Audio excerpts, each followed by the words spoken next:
everybody, and welcome back to Writing the Rapids, the show where I, Joe Bielecki, talk to writers about writing. Very often, those writers have been recommended to me by writers who have previously been on the show, or it's a Rejoinder episode, which this is. I am rejoined by Charlene Elsby to talk about her new book, The Devil Thinks I'm Pretty, out from Apocalypse Party Press. She is a philosophy doctor and former professor, whose works include Hexus, Affect, Psychros, Agony, Musos, Letters to Jenny Just After She Died, Bedlam, The Devil Thinks I'm Pretty, and Violent Faculties. Her essays have appeared in Bustle Books and the LA Review of Books. Before we get into my conversation with Charlene, let's go ahead and ask you for money. Please give me money. Patreon.com/NoisemakerJoe is a good place to give me a recurring donation of just $2 a month, where you will get episodes a couple days early. You can also throw me a one-time donation over at paypal.me/NoisemakerJoe, or you can buy my book. It's called Tired. You can find it on Amazon. If you don't have any cash to spare, but you still want to help out the show, that is okay and just as useful. Go ahead and leave a review wherever you listen to podcasts, if that's a feature of wherever you listen to those podcasts. Post about it on social media. Tell a friend in person or over the phone, or otherwise, just listen to the show all the way to the end. That helps the metrics and the algorithms just as much as well. Now, without further ado, let's get into my conversation with Charlene.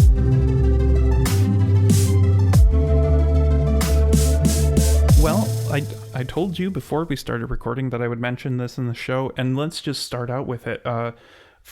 Longtime fans of the show will probably guess, and you, I think, even knew when you reached out to me about the book, that The Devil Thinks I'm Pretty is the perfect book for me. There's a couple different silos of literature that I really, really like. I like really weird avant-garde stuff I can't possibly hope to understand. I like Tolkienian fantasy. I like horror on spaceships, and I like scummy teenagers doing scummy teenager things, and The Devil Thinks I'm Pretty has very scummy teenagers doing very scummy things. I'm so fascinated with the ending, and I do not want to spoil it. What do you think? Should we tell people? Should we dive into spoilers? This, I suppose, would be the time to tell people about if we're going to do that or not. I mean, we don't have to say exactly what happens. Okay. But people know there's a shift in form at the end. Mm-hmm. Okay. We can talk about. Okay. Let me just say, I knew that you were going to love this book because I listened to your episode with Yeager. Yeah. And yeah, where you were like scummy teenagers. And I'm like, yes, this is going to be my negative space for Joe. This is. Yeah.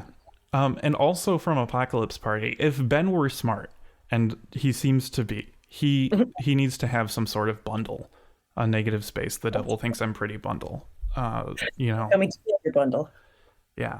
I think that would be a good idea. I'm not going to tell him how to run his press, but if he were listening and wanted to do that, I think that would be a fantastic idea.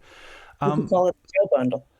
Yeah, call it the Joe bundle. Use promo code Joe at checkout at apocalypseparty.com, and maybe something will happen. So there's a whole lot in this book that was really fascinating to me. I think one of the themes is the theme of agency, which is maybe something that we kind of, I don't know if we used that word very much when we initially spoke in our full-length episode, but certainly that was, I think, part of how I was feeling about your other work. And the narrator of this new book really kind of points to how certain people just don't get certain types of agency. Mm-hmm. So yeah, let's kind of talk about that. It was obviously very intentional on your part. It was very intentional on my part. Yeah. And yeah, I didn't remember the exact part. Somebody put it on Twitter the other day, where it's there are some people who do things and some people where things are done too. Mm-hmm. And the exact shift was when the devil becomes fully manifest and all of a sudden she feels like a person who matters, right? Mm-hmm. And that's very intentional. especially because like the devil is the supernatural form. And that's like, it goes all the way back to Aristotle, where, as humans, we have the capacity to like be passive and have potency and have things done to us. And that is what disappears when we get into the divine realm. Hmm. And it's because of our material form that happens, that people are, they gaze upon us and they can affect us. And we have the capacity for perception that the the greater beings just don't have. So Yeah. yeah, that whole framework was definitely at play. Yeah, and I think that's when she starts um you know influencing other people, and she starts like flirting with like being a psychopath a little bit. Like I think that's where I really started getting entertained. And from my perspective, and I've kind of touched on this before in other episodes, the main reason I like scummy teenager books is because I was like adjacent. Like a lot of my friends were the sort of Diet Coke version of the kids and The Devil Thinks I'm Pretty and Negative Space and any of the prose that Back Patio Press has put out and that kind of stuff. Like they didn't necessarily go down quite as dark a path, but the potential was there. And then my potential was basically just like, if my parents paid X amount less attention to me, it would have been very easy, especially as I grew up and my bad relationship with alcohol in my 20s and stuff. Like very clearly, like if 4 decisions had been made differently in my teens, these books would be probably too real for me.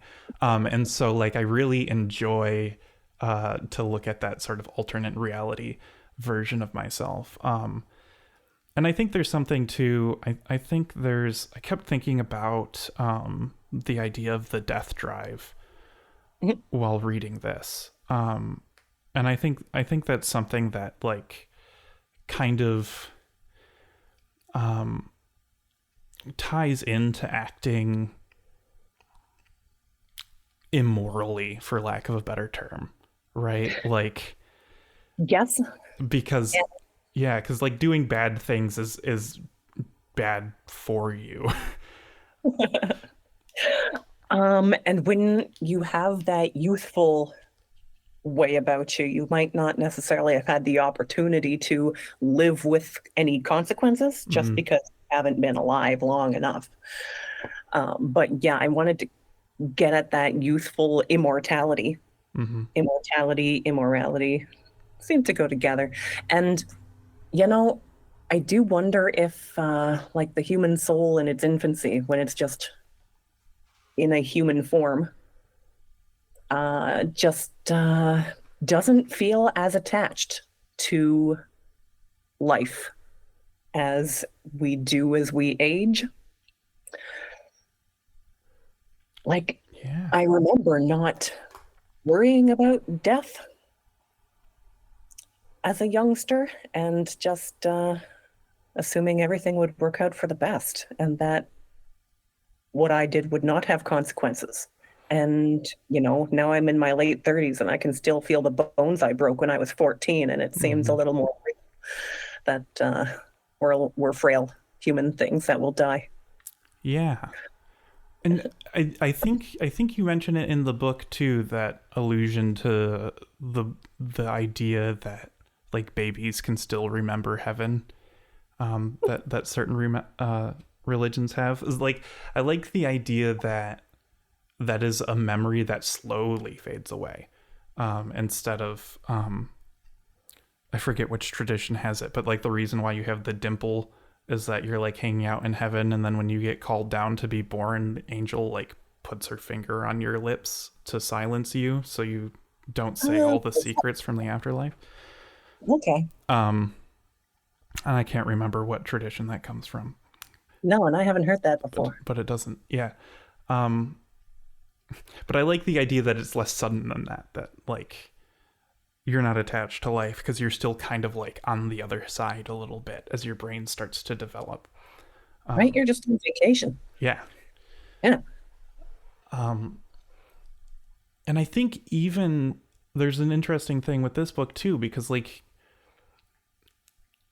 being in a bad situation and dealing with consequences are not necessarily related to each other, right? Like she has a bad situation long before she starts like doing mean things.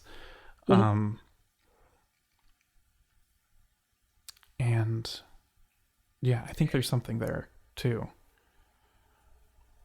Yeah, those things seem related. And hurt people, but I mean, it's also easy enough to just become completely passive in the bad situation and just assume that you don't have any agency Mm-hmm. where we started out. So the Yeah. flip was certainly conscious, and it was certainly evil. Yeah, when she decides to start being mean to people, Mm-hmm. as you phrased it, but also very nice, right? The devil is very nice. Hmm. Until, but the sense of control Yeah. is something I needed to consciously insert Yeah.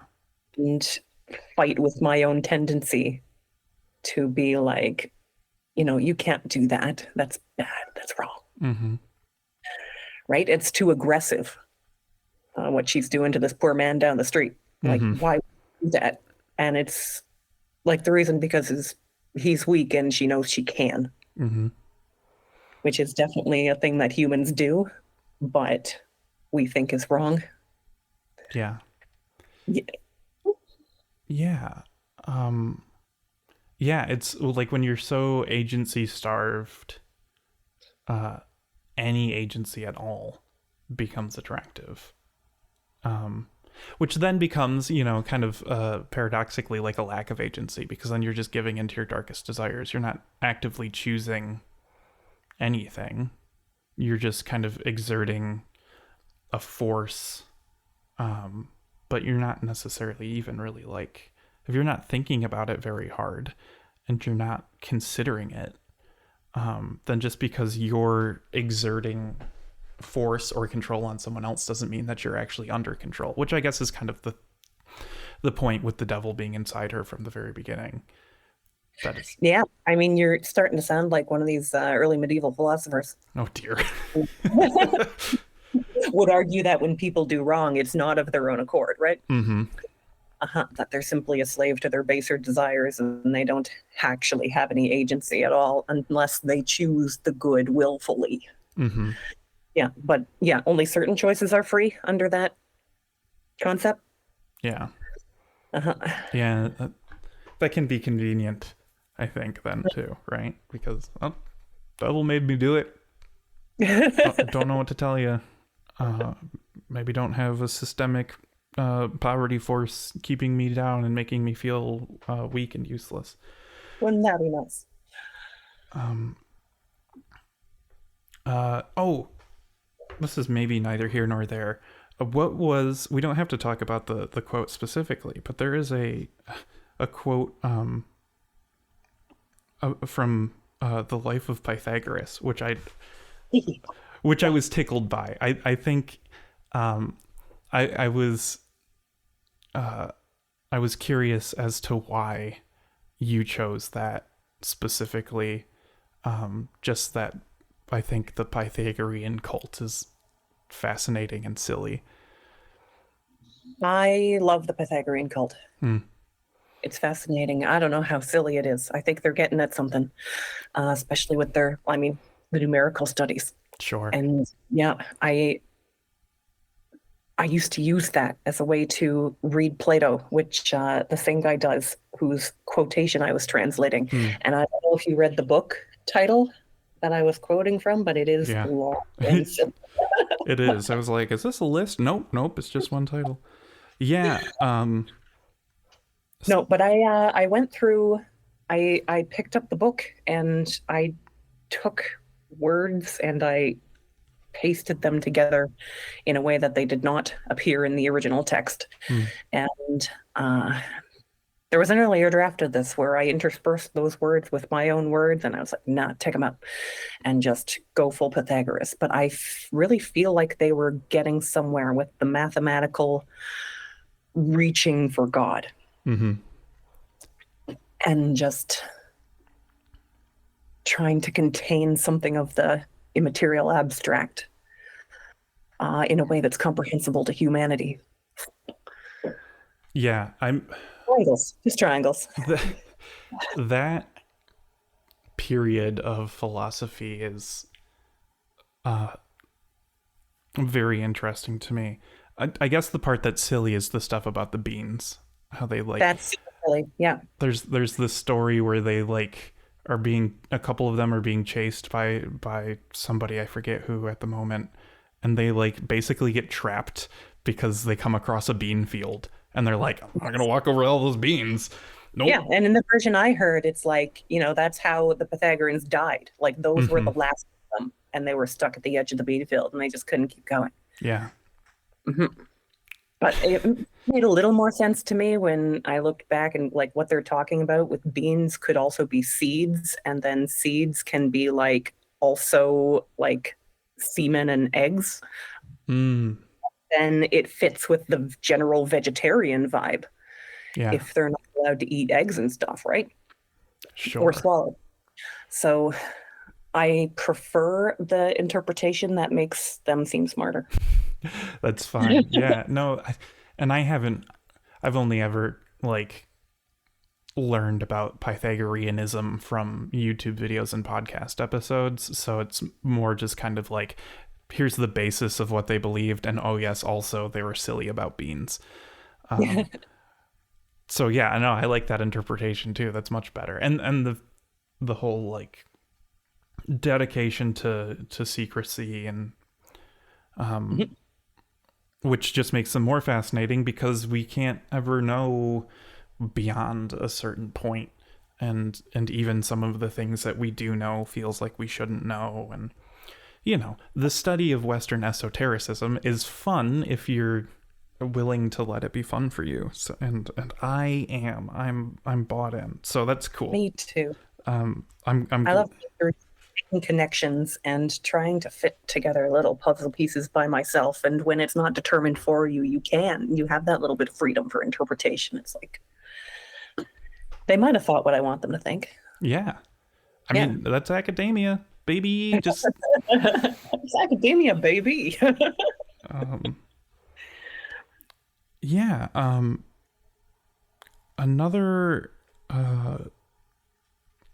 Another thing that I liked is the sort of at some point I got the feeling that it was like riddles. Before some of the chapters, there are either italicized or like all caps sections. That's the devil. Yeah, that's the devil talking. And when I started doing those, I started doing them as the Aristotelian square of opposition, where you always have a singular positive, a singular negative, a universal positive, and a universal negative. And then it gets a little more nuts as we go along. And I just started doing automatic writing about halfway through. Yeah, okay, that's interesting. I could feel it shift. Like as the tension ratcheted up. Okay. Yeah, that's the voice of the devil. Yeah. Okay. So I was right on there. Every now and again, I'm like, just like not sure if I'm reading things as intelligently as I should be. And I'm not going to tell you. Good. Yeah. Let's talk about Vincent. I find Vincent a fascinating character because he has such an impact on the story without getting a lot of screen time. Mm-hmm. Yeah, he's a conduit. He's something through which the devil was working, certainly. Like she couldn't fully access the consciousness of the devil um, until that fateful devil's threesome. Mm-hmm. Mm-hmm. You know what? That's so funny. I Yeah, didn't even catch that. that's on purpose. Mm-hmm. That's so funny. But yeah, Vincent has a, mysterious past, mysterious presence. We don't really know what his motivations are. He's not easily categorizable Mm-hmm. like the other two, Yeah, because yeah, he has a closer connection to the evil forces. that's interesting. Were you saying something by making Brian Catholic and making the devil hang out with the Catholic guy a whole bunch? Not at all. Okay. Not at all. I just the time period in which this book is based, I was dating a Catholic. Mm,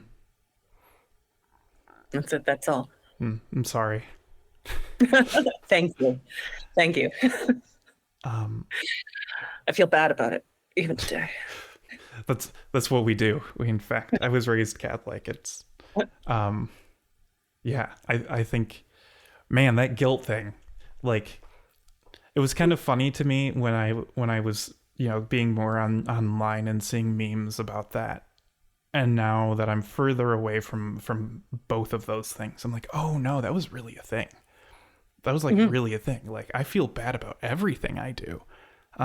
Wow, that's really a thing.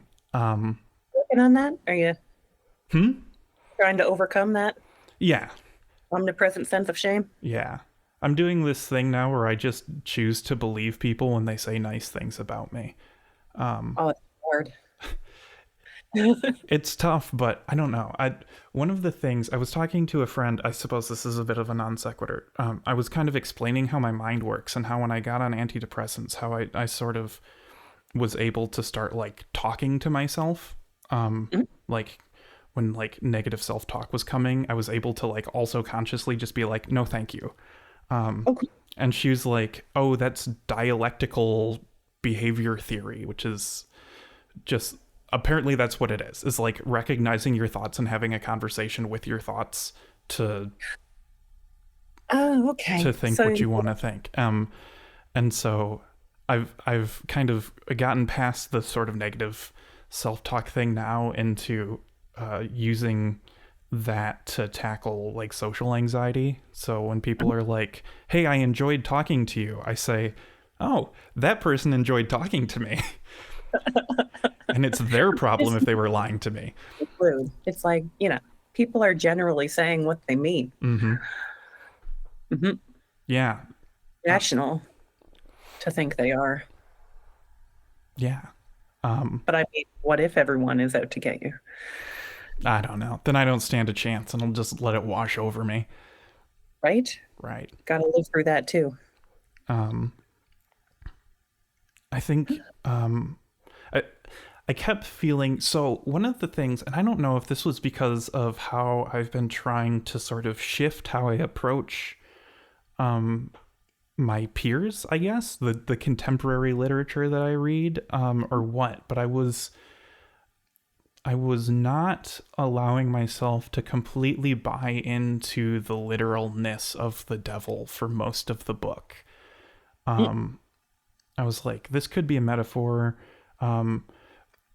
Sort of, I don't read a lot of Gothic literature, but I kind of understand that, like, the plausibly supernatural that ends up not being is a thing, especially in like locked room mystery type novels and stuff that heavily, I think, take from Gothic literature. And so I was like, I'm gonna hold off on buying in until I am given reason to. And I don't know how that impacted the story for me, like my understanding. I guess I feel like I gave the narrator a lot more credit than I otherwise would have, maybe. Mhm. Yeah, I was going for a natural sort of devil because, like, he's in our realm. Mm-hmm. He's like the constant companion of our dear narrator here. Like, I don't know how supernatural that is Mm-hmm. if is a like material force acting on people. And As I was writing it, I was thinking of this time I went to see Nick Cave sign books, and they asked him like, why are God and the devil in your books? And he's just like, they're just characters in that world. Mm. And I was like, okay, well, I have recourse to that too, if someone asks. So that's the answer. That's a character in our world. Mm. Okay. Um, and then Marilyn Monroe makes an appearance, or at least her influence makes an appearance too. And I don't know, maybe this is just because I'm a boy, and didn't start getting into like film until later, more recently, relatively. Marks you made around films. Yeah. But like,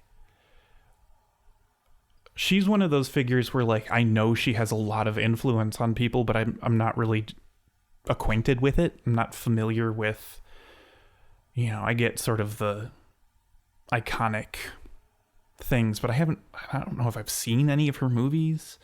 And I'm not like familiar with the lore. Oh yeah, I was obsessed.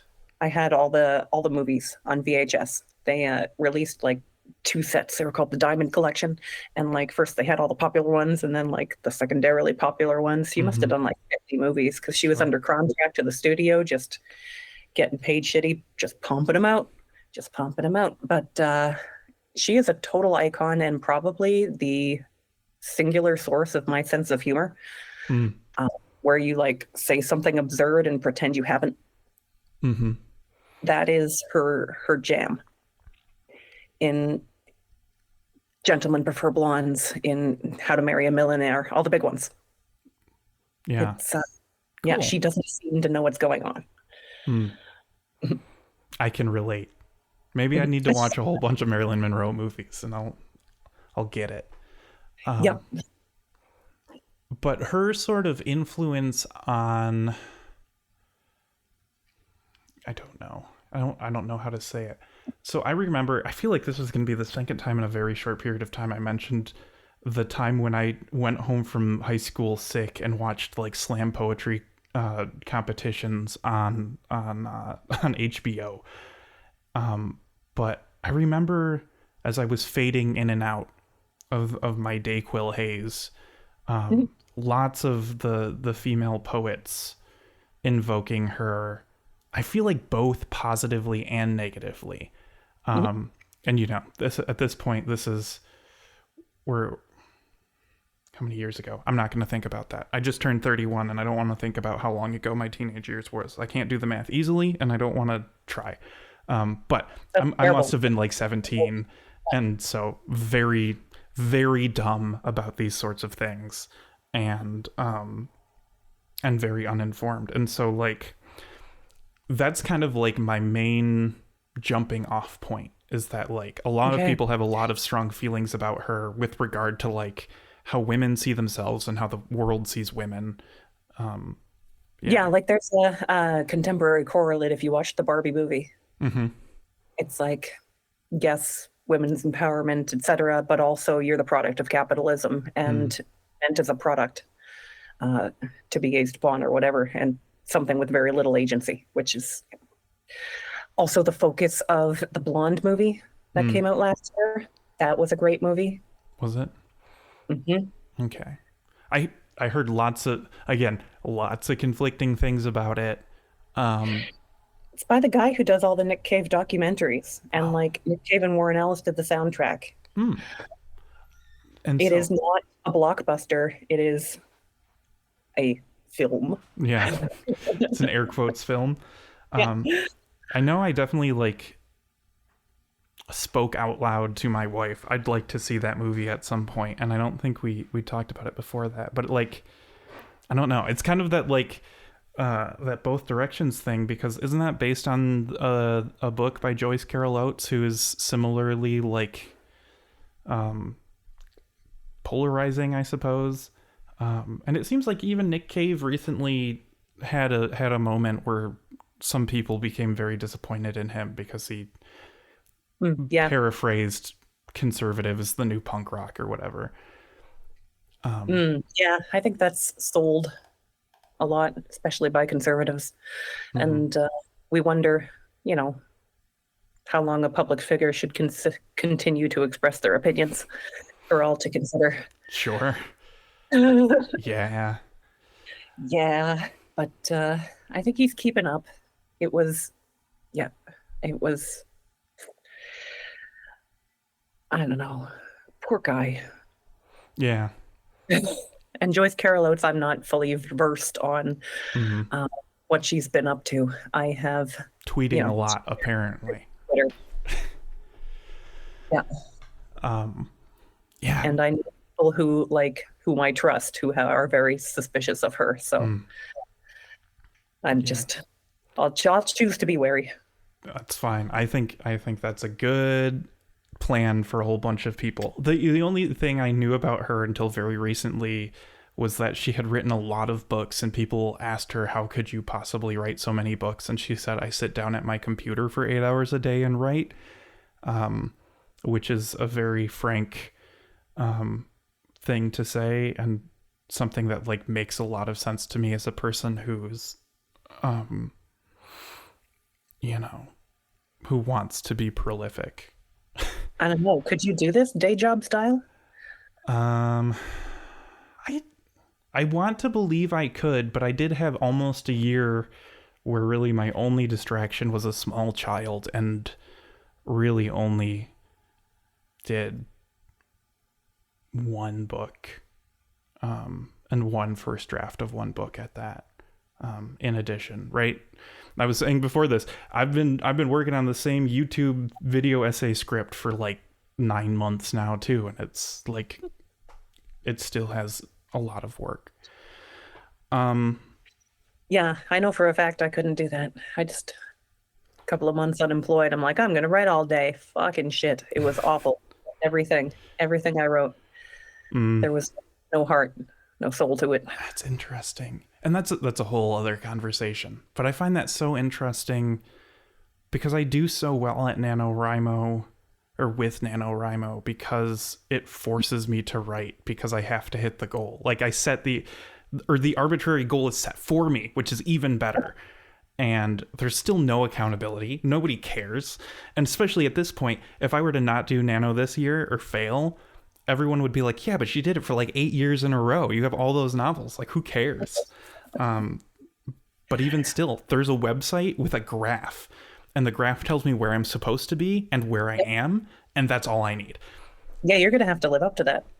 Um, 8 years in a row would be a massive failure if you gave up now.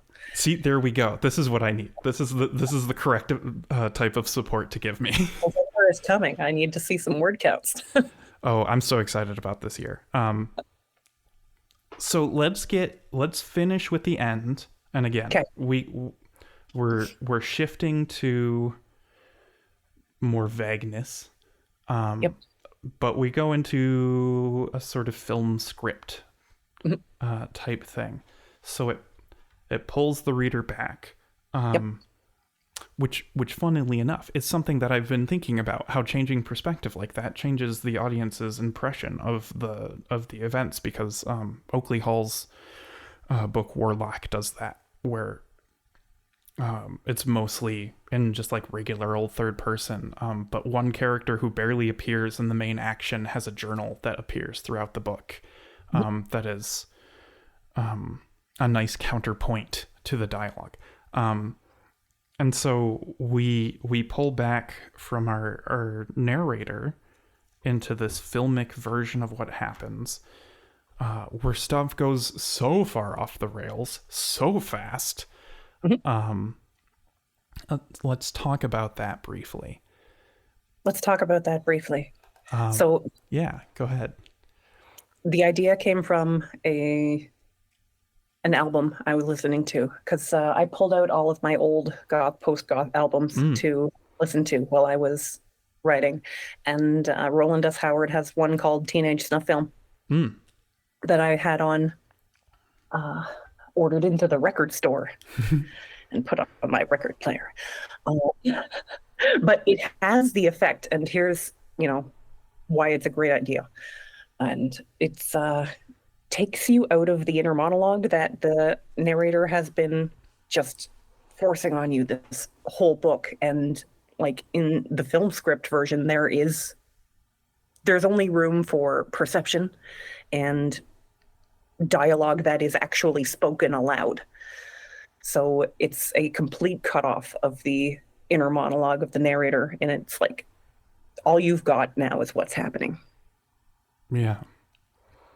And what happens is... And I was like, I hope this...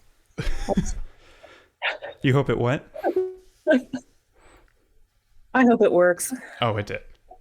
Because yeah, what happens is so crazy. So like, you know, like I said, I was sort of keeping how supernatural is this at bay until things like until the filmic part started happening. And so like again, it's not necessarily supernatural like you said, and there's not a ton that is like completely unexplainable by the rules of the universe or anything, but it goes from a sort of autofiction style novel to something else entirely. And then the last scene is also another thing that sort of endeared me to this book. The first like short story I wrote in my fiction workshop class in college has the main character basically doing the same thing that your main character does. Oh, cool. And we can be buddies. Yeah, and I was so proud of that ending, and nobody thought it worked in my short story. And so this is vindication for me. There were a whole lot of reasons why in my short story it did not work. Mostly because I was a baby writer at the time and was doing lots of things poorly for what I wanted to achieve. But yes, this was like vindication. It endeared me to the book because I instantly noticed what was happening. And then I was like, oh, and it works really well. This is a great ending to a book. Fantastic. I didn't know I did that for you, but I'm so happy I did. This book was factory made, was tailor made. It's like, you know, this is one of those like Nathan Fielder things where the camera's going to pan out and like my wife and all my friends are in the room with you and they're like, we did it. Hooray. We did it. We wrote the perfect book for Joe. Good job, everyone. Now we could all fade into the darkness, having served our purpose. It turns out you were the only consciousness all this time. Oh God, I hope not. Oh no. That would be so bad if solipsism was real. Right. And it was me. Oh. A lot of pressure. And why would I be doing all of this to myself? Yeah, that's a good question. You know, if I was really in control of all of reality, I would make it a little bit nicer. I'd like to think. Yeah. Yeah, I would hope so. So yeah. We're a little bit past 30 minutes. I just want to keep talking about this book, and so normally I try to like leave off on like you saying a poignant thing. But you keep doing that, and I keep talking because I like the book so much. So yeah, we can just do this forever. I got nothing planned. Let's. Unfortunately, I will have to sleep at some point. So let's do this. Let's try. What would you, after everything we've talked about this evening, what would you like to leave the listener off with?